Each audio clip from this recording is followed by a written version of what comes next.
Hey everyone, and welcome to our next video in the series for our OCA program. Today we're going to talk about two sacraments, holy orders and matrimony, two sacraments of service. And so we begin. So as I said, holy orders and matrimony are sacraments of service. That it means that they're focused on other people. So in holy orders, of course, the ministers are focused on the salvation of their congregation, and in marriage, the husband and wife are focused on the salvation of each other and of their families. So, and it is actually through that service to others that we really get the fullness of grace in these sacraments, and we'll see how that plays out as we go through this. So as it says, the five other sacraments focus on personal holiness, but this is, as I said, directed towards serving others. It's a vocation. Both of these are vocations. They are something that we dedicate our life to. So let's talk specifically now about holy orders. So this is where the minister, which is a deacon, a priest, or a bishop, is ordained and receives power and grace to do the things that they're ordained to do. And each of the three ranks of orders have different roles. They overlap, but they're different roles. And the diaconate, we preach, we baptize, we bless marriages. We can't say mass, but we can hold funerals and do the commendation and those kinds of things at graveside. The priest now has all that, plus he can obviously say mass. He can consecrate the Eucharist, and also can hear confessions, so he can forgive sins. And the bishop has everything. He can do everything. So he can confirm, he can ordain, and he can do all the other things that the priest and the deacon can do. The bishop is typically, the role of the bishop is to manage the diocese, which is a group of parishes. And so he's kind of the CEO of the diocese. The pastor is the CEO of the parish.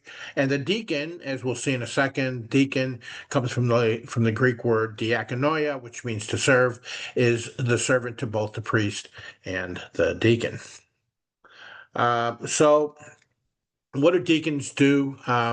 Deacons, this is a ministry of service, and deacons their ministry falls into a couple of categories. One is the ministry of the altar. So as you'll see, when their mass is there and there's a deacon, deacon always preaches the gospel. Even if the Pope's there, deacon always preaches the gospel. That's his charism. Deacons also, we have the roles in the liturgy of the word and the liturgy of the Eucharist, but we're there in a service role. We're there in a support role. We can, as we said earlier, we can baptize, we can witness the vows at a marriage, so that's on the liturgical side. And then on the ministerial, or on the service side, we have ministries of charity. So some deacons will work in hospitals or prisons or nursing homes, and there's other ways that deacons can serve. I work at a Catholic elementary school 2 days a week, and I tutor children all day for both of those days. That's my ministry of charity. So ministry, deacons go in the place where the church isn't. That's their role. So looking always for ways that we can better serve the poor, the marginalized, and those people that need help. They can't get it anywhere else. So that's the deacon. The priest, again, we said, the priest can do all that stuff. But he also is able, he's in what we call persona, in persona Christa. That is, in the person of Christ. So when he consecrates, it's not he who's consecrating, it's Christ who's consecrating through him. When he forgives sins, it's not him who has the personal authority to forgive sins, but it is Christ who works through him that forgives sins. So two so important of the sacraments that the priest can do. The priest's hands are consecrated. Deacons don't have their hands consecrated. We're not going to consecrate the Eucharist, and we're not going to give absolution, but the priest can. And the priest can also, of course, offer the sacrament of the anointing of the sick. Deacons can't do that. We can't anoint people, but the priest can. So those are the roles of the priest, and of course, priests. They're either pastoral associates or pastoral vicars that work with a parish or with a pastor. Yes, and they also, when they're appointed as pastors, then they're responsible for the souls in their parish, and that's a big deal. So they'll preach. Yes, deacons can preach as well, but they preach, they teach, they guide, they assist, they counsel. That's just the role of the pastor. So that is the priesthood, and we talk about these two types of priesthood. When you got baptized as priest, prophet, and king. Priest, prophet, and king. So as priest, that's what we call the common priesthood. And, we all share in Christ's priestly ministry to offer ourselves for the service of the church, for the service of the world, and in honor and glory to God, all things that we do.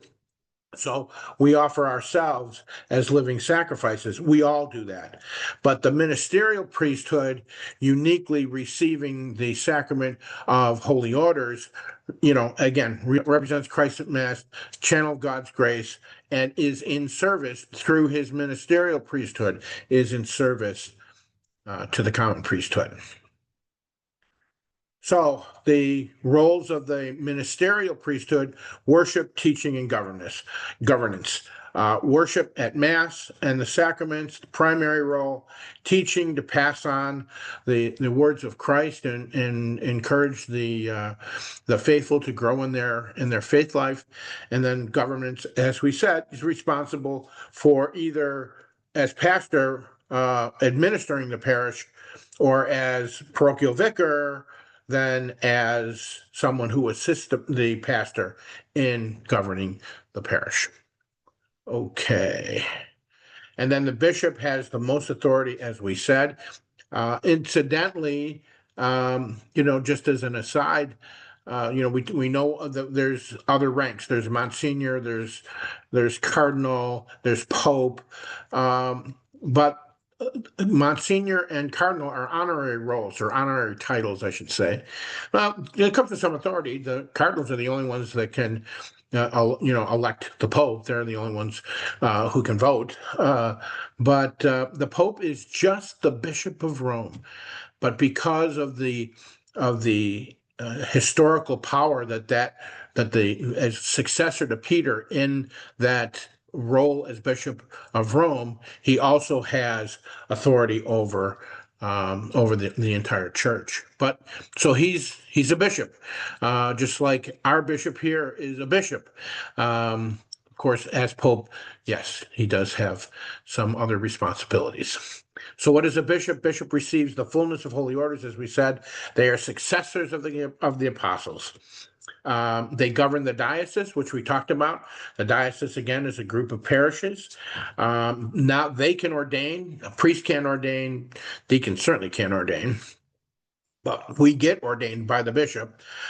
And they also offer the sacrament of confirmation, which under normal circumstances, there are some examples, we're not going to get into that, but generally the general norm is the bishop confirms. And they can also consecrate churches and altars. So if a church is newly built and they're going to say Mass, before they do that, the bishop comes and says the first Mass and actually anoints the entire church and the altar. And there's a process where he spreads holy oil all over over the altar in order to anoint it, to consecrate it for use for the great sacrament of the Eucharist.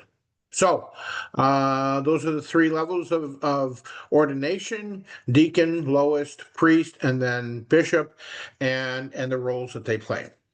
So now let's slide over and talk about matrimony.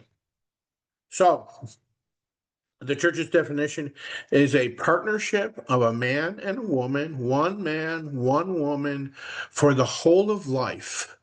For the whole of life. That is the commitment of the sacrament of matrimony. Why? What's it, the church calls it ordered by. What's the point? What's the purpose? The good of the spouses and procreation and education of children. So that's the kind of in just a short explanation, the elegance of what the sacrament of matrimony is all about. Culture sees it differently than the church. Not a surprise. The culture says two people who love each other, and it lasts for as long as it lasts. I know a couple in particular that had a 5-year renewable agreement that every 5 years they would decide whether they wanted to stay married for the next 5 years. That's how they saw marriage. The church sees it completely differently. Church says that when you are married, you're married for better or for worse, rich or poor, sickness and health, for the rest of your life. And that the only thing that can end a marriage is death. That's it. And so that's the commitment, okay?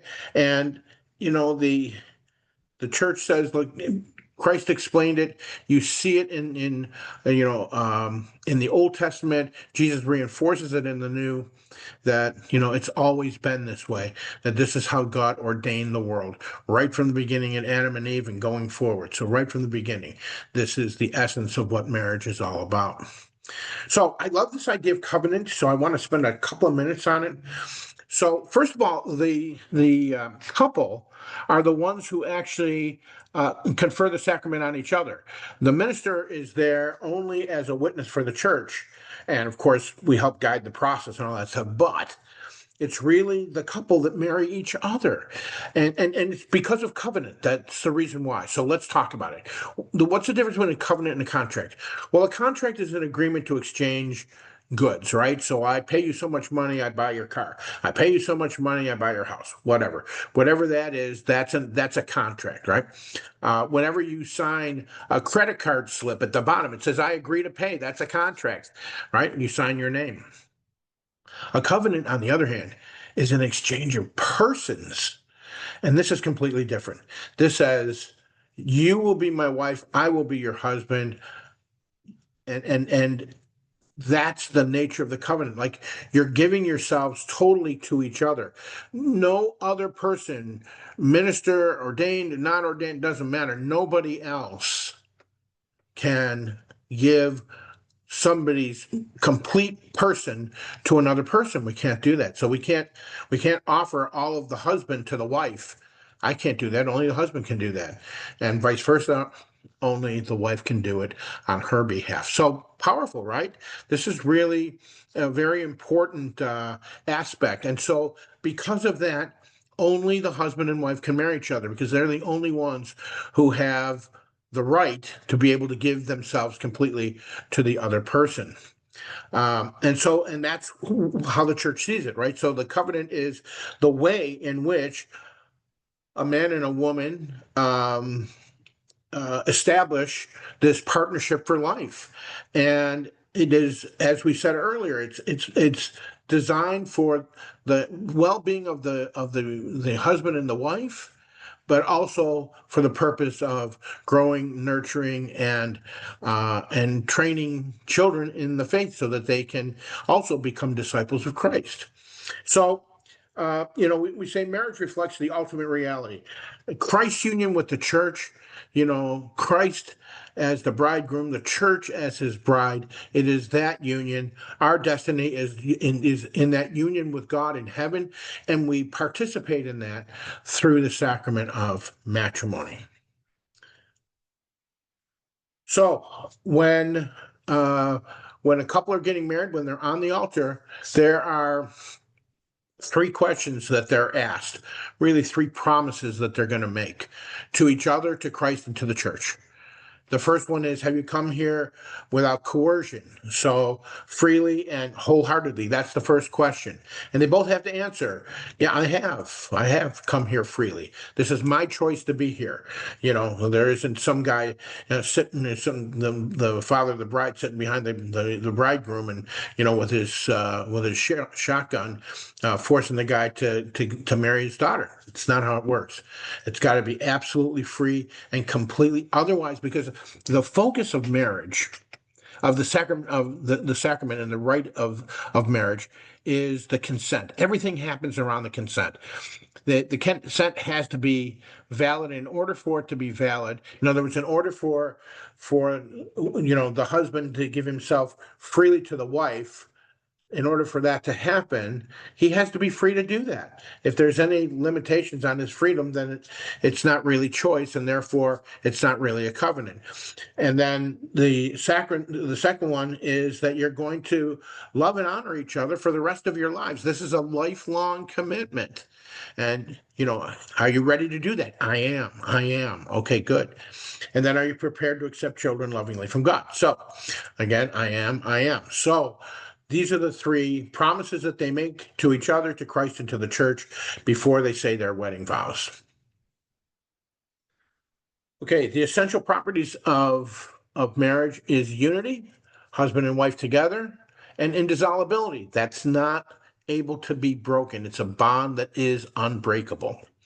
The essential elements of marriage is brought into being by the lawful consent of the persons who are legally capable. So part of consent is, are you able to make, if someone is diminished in capacity in some way and really can't make that commitment, well, then their consent isn't valid. So the church really pays attention to, is this an honest commitment that each of the husband and wife are making to each other, and are they capable of making that, and are they free to make that? It's an act of the will that they give themselves to each other. That's what the nature of the consent is that then seals the covenant. So just spend a minute or two on annulments. That's very confusing. I don't want to spend a lot of time on it. Annulments can get pretty complex, but let's just say this, okay? The whole purpose of an annulment it's not a Catholic divorce. The nature of an annulment is to establish if consent was real, was capable, even though they may have thought it was at the time, were there underlying circumstances that would have invalidated the person's ability to offer consent to the marriage. And that's the only, really, when it boils down to it, that's what the church is looking for. Was the consent valid on both partners? If yes, then it's a sacrament and we can't do anything about it. If no, then it wasn't really a covenant, and therefore, even though it looked like a marriage, even though they acted like they were married for a while, even if they had children, the children are not born out of wedlock or any of that kind of stuff. But the union wasn't sacramentally valid, and therefore a sacramental marriage did not happen, and because of that, then the partners can be free to marry again, because they were not in a valid marriage. If that is not the case, if they were in a valid marriage, then, like I said, there's nothing we can do. And there's a whole process for that, but that's the part we're not getting into. Okay, so what are the requirements for preparing for marriage? Well, the first thing is there is a marriage program at St. John the 23rd. We participate in the program that the diocese offers, and we have mentors that will work for, I think, depending on the situation, but let's say 4 to 6 months in preparing them to go through the sacrament, recognizing many aspects of it, not just the theological aspects of it. Of course, that's important, but also the practical aspects of, how to argue, how to forgive, how to manage your finances, the nature of the different challenges, raising children, all those kinds of things are topics that they talk about as we prepare couples for marriage. As I mentioned, the ministers of the sacrament are the couple themselves, witness is a priest or deacon. And then, we always talk about, when we talked about sacraments, we talked about matter and form. So that's the consent, right? The consent, and that's established during the vows when they repeat the vows. So, the conclusion, holy orders and matrimony, both sacraments of service, holy orders focused on the service through the sacraments and teaching of supporting the congregation that they're to serve. Marriage, that focus is their domestic church, right? That's what we're focused on, is the domestic church, and serving each other and serving their children and their grandchildren going forward. And that's the very quick but high-level explanation of the sacrament of holy orders and the sacrament of matrimony. God bless you.